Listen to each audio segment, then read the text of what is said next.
পঞ্চম শ্রেণীর পরিবেশের দ্বিতীয় পার্বিক পরীক্ষার প্রশ্ন উত্তরগুলি নিয়ে আলোচনা করছি।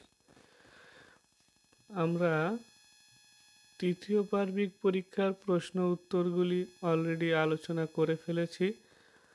এবার দ্বিতীয় পার্বিক পরীক্ষার প্রশ্ন উত্তরগুলি আমরা আপলোড দিচ্ছি।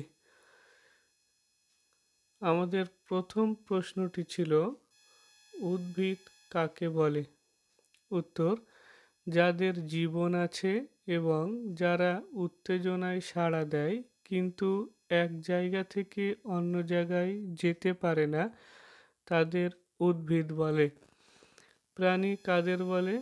উত্তর, যাদের জীবন আছে, যারা উত্তেজনায় সাড়া দেয়, শ্বাস প্রশ্বাস নিতে পারে এবং এক জায়গা থেকে অন্য জায়গায় যেতে পারে, তাদের প্রাণী বলে।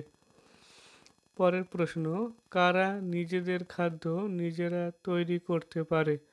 উত্তর, গাছেরা। পরের প্রশ্ন, প্রাণীরা কাদের উপর নির্ভরশীল?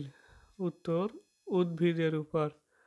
পরের প্রশ্ন, গোটা জীবজগৎ বেঁচে না থাকলে কাদের সব থেকে বেশি অসুবিধা? উত্তর, মানুষের।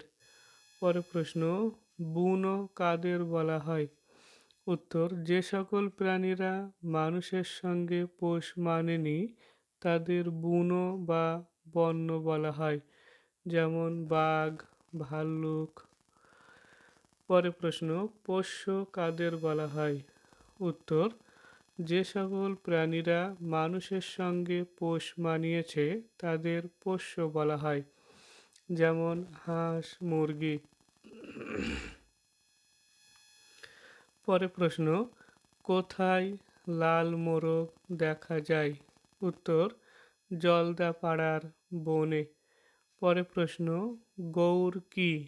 উত্তর, জলদাপাড়ার জঙ্গলে বড় বড় কালো গরুর মতো জন্তু আছে, তার নাম গৌর। পরের প্রশ্ন, গৌর এর অন্য নাম কি? উত্তর, ভারতীয় বাইসন। পরের প্রশ্ন, কোন পশু প্রথম পোষ মেনেছিল? উত্তর, কুকুর। পরের প্রশ্ন, গরু আমাদের কি দেয়? উত্তর, গরু আমাদের দুধ দেয়, মাংস দেয়, চামড়া দেয় এবং গোবর দেয়। পরের প্রশ্ন, হাঁস ও মুরগি আমাদের কি দেয়? উত্তর, ডিম ও মাংস দেয়। পরের প্রশ্ন, ফান গাছের অপর নাম কি? উত্তর, ঢেঁকি শাক। পরের প্রশ্ন, কয়েকটি শাকের নাম লেখো। উত্তর, হেলেঞ্চা, কুলেখাড়া ও ব্রাহ্মী। পরের প্রশ্ন, গন্ধগোকুল কেমন দেখতে? উত্তর, বড় হুলো বিড়ালের মতো, রং কালো, মুখটা কুকুরের মতো সরু, লেজটা লম্বা আর লোমশ। পরের প্রশ্ন, ঘরের কাছাকাছি থাকে এমন কয়েকটি প্রাণীর নাম লেখো। উত্তর, টিকটিকি, গিরগিটি, মাকড়সা, ইঁদুর। পরের প্রশ্ন, মেরুদণ্ডী প্রাণী কাদের বলা হয়? উত্তর, যে সকল প্রাণীর দেহে মাথা থেকে পা পর্যন্ত হাড় থাকে তাদের মেরুদণ্ডী প্রাণী বলে, যেমন গরু, ছাগল, মানুষ প্রভৃতি। পরের প্রশ্ন, অমেরুদণ্ডী প্রাণী কাদের বলে? উত্তর, যে সকল প্রাণীর দেহে কোনো হাড় থাকে না তাদের অমেরুদণ্ডী প্রাণী বলে, যেমন কেঁচো, কেন্ন, জোঁক প্রভৃতি। পরের প্রশ্ন, আকর্ষ কি? উত্তর, লাউ, কুমড়ো প্রভৃতি গাছ কোনো কিছুকে জড়িয়ে ধরে উপরে ওঠার জন্য যে সরু সুতোর মতো লম্বা অংশ থাকে তার নাম আকর্ষ। পরের প্রশ্ন, কোন গাছের ঝুরি নামে? উত্তর, বট গাছের। পরের প্রশ্ন, বৃষ্টির সম্ভাবনা কোন প্রাণীরা বুঝতে পারে? উত্তর, পিঁপড়েরা। পরের প্রশ্ন, কার লেজ কেটে গেলে আবার দ্রুত গজিয়ে যায়? উত্তর, টিকটিকির। পরের প্রশ্ন, কয়েকটি শিকারি মাছের উদাহরণ দাও। উত্তর, শোল, শাল, চ্যাং, ল্যাটা। পরের প্রশ্ন, মাছের দেহে কয়টি পাখনা থাকে? উত্তর, 7টি।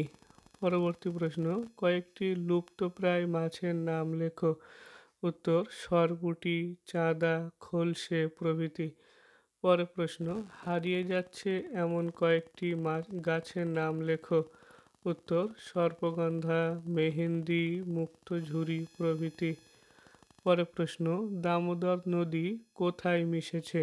উত্তর, গঙ্গা নদীতে। পরের প্রশ্ন, কোথাকার মাটি লালচে? উত্তর, বাঁকুড়া, পুরুলিয়া, পশ্চিম মেদিনীপুর ও বীরভূমের। পরের প্রশ্ন, কোথায় শাল গাছের জঙ্গল দেখা যায়? উত্তর, বাঁকুড়ায়। পরের প্রশ্ন, শাল পাতা কী কাজে লাগে? উত্তর, শাল পাতা দিয়ে প্লেট ও বাটি বানানো যায়। এছাড়াও জ্বালানি হিসাবে ব্যবহৃত হয়।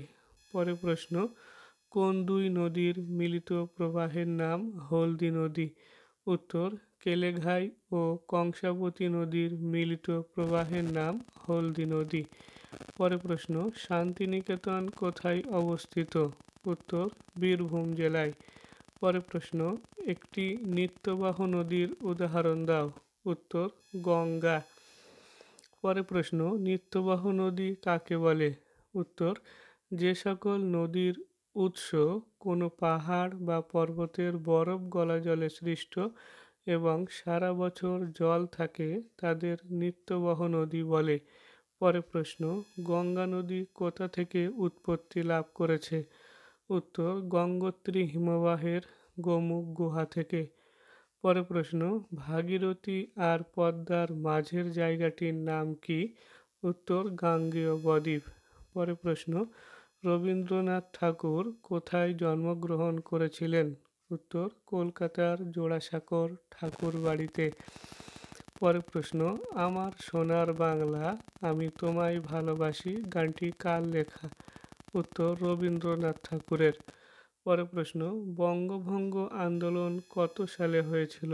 উত্তর, 1905 সালে।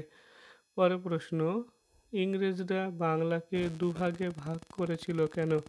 উত্তর, বাংলায় একজোট হওয়া মানুষদের ভাগাভাগি করে তাদের শক্তি কমিয়ে দেওয়ার জন্য ইংরেজরা বাংলাকে দুই ভাগে ভাগ করেছিল। পরের প্রশ্ন, ভারতবর্ষ কত সালে স্বাধীন হয়েছিল?